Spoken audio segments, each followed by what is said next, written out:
If you're a friend to everyone, then you are an enemy to yourself. I think Mike Tyson said that. And it's such powerful truth. I know I had to learn this lesson the hard way when I was learning how to put my own well-being first after my divorce. And the effects of putting other people first, chronically over decades, were causing me harm. And they will cause you harm as well, physically, psychologically, and emotionally. So just stop doing it.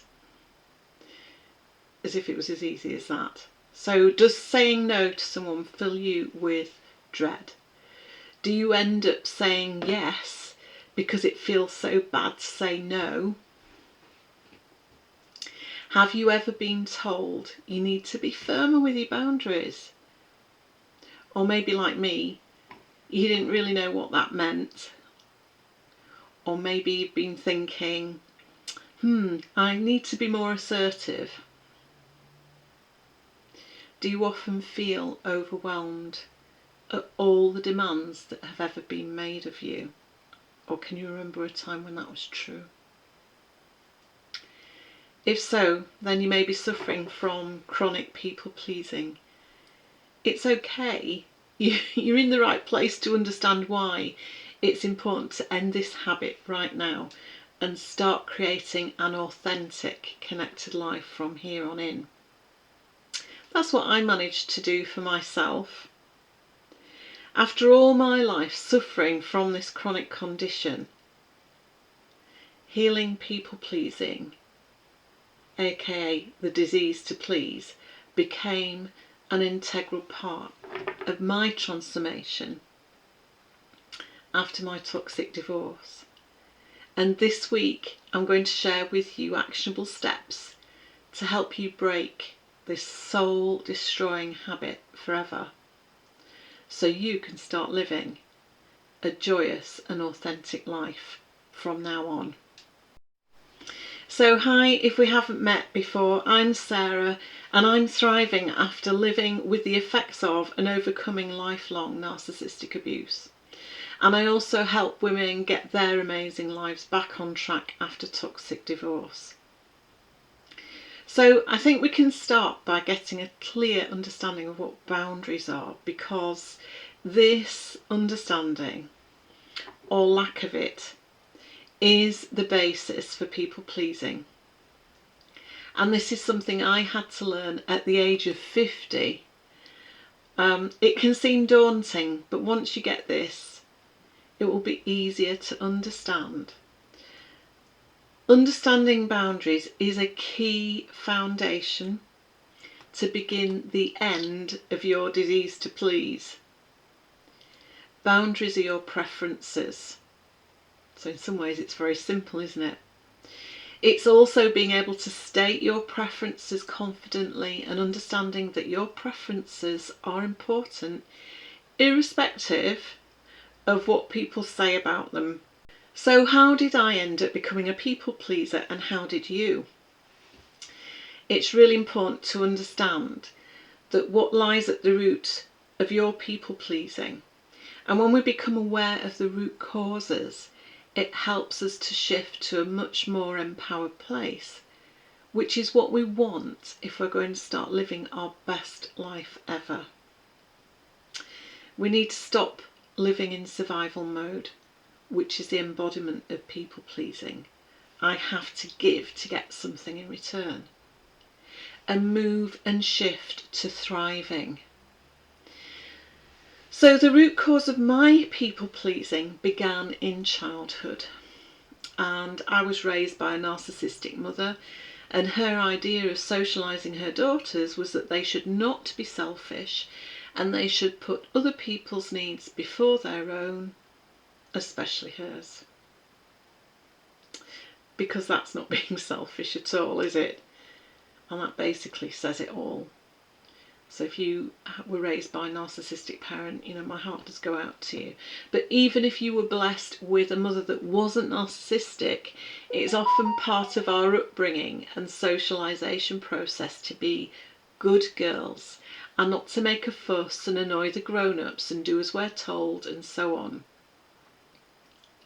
And for children, this is going to cause significant trauma if it's a repeated pattern of behaviour. Why? Because children are wired to connect to their caregivers under any and all conditions. And this happens to ensure that the child will survive by connecting to their caregiver. So children will adapt to fit in with others' needs at the expense of their own needs not being met. And in effect, the child learns to believe that they are not good enough to have their needs met, just for being themselves. So people pleasing develops as an adaptation to these experiences. It is not healthy, and as we know, it can lead to serious issues in our closest relationships, and it can make us vulnerable to exploitation in relationships in the future, especially with narcissists. Don't forget, these vampires love to connect with people pleasers. It's not just close relationships that are affected. People pleasers often experience difficulties with work and friend relationships as well. And the problem is that it creates problems in our relationships. It is producing the exact opposite of what we are trying to achieve. And the basis of people pleasing is that it's a transactional arrangement. It's giving to get, which is where the issues arise. It's basically stating to the other person, I'm not good enough for just being me. I have to make my value increase to you by doing whatever I need to get your approval. And it's the old childhood reasoning playing out in your adulthood, and it's playing out on repeat. And what it encourages is people taking advantage of you, either intentionally or you giving them options to treat you disrespectfully. Either way, the outcomes aren't good, and they're certainly not authentic, because this adaptation is not who you really are. It's what you are doing to survive. It's a survival belief. And this is why it has to end for your sake. Does this resonate? Is this something that you've had to deal with in your experience? If so, just drop me a comment in the comment section. So the way to stop people pleasing is a constant work in progress, for sure. And I've been working on this issue for quite a while. And some people call this work inner work or shadow work. And we have to heal our original wounding on this topic.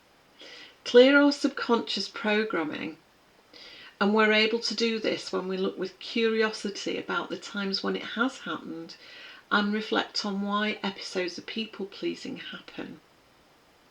What we're trying to do is develop a deep awareness of the why, the when and the who of our people pleasing experiences, and then bring our own grown-up wisdom to our child self who adapted to her caretakers in this way. And it's time for reflection and taking radical responsibility for our own healing. You were programmed to be a people pleaser, but you can reprogram yourself for better things.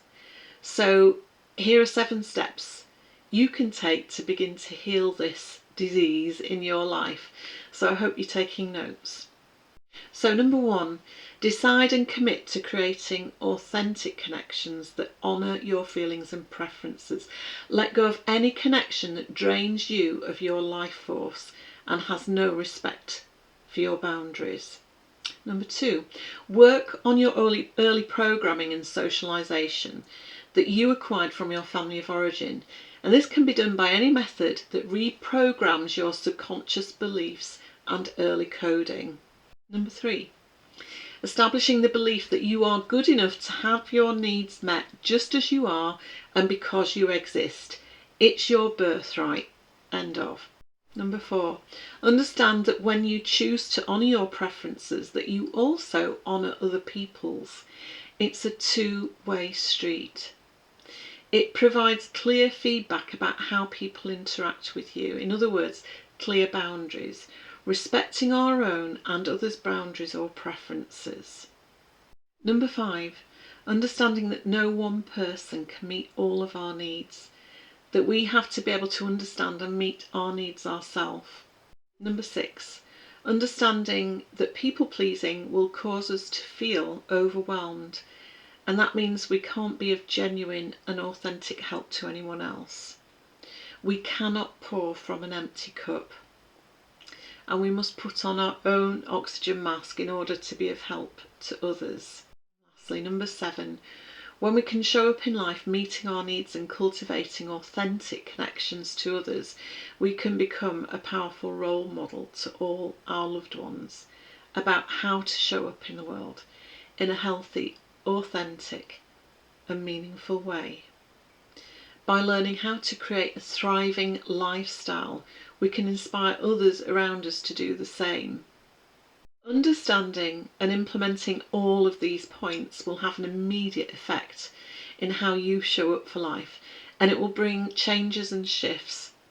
And you may even see people move out of your experience. It's okay, don't panic. It can be a bit awesome. It can be quite scary when that happens, but have faith that you are deserving of and expressing your love and receiving love just for who you are. Celebrate being authentically you. And I would caution that this is always work in progress. It's not a one-time thing. It's like building your muscles. So easy does it, and keep going in that direction. Just keep on keeping on with your healing journey. I'll see you in the next video.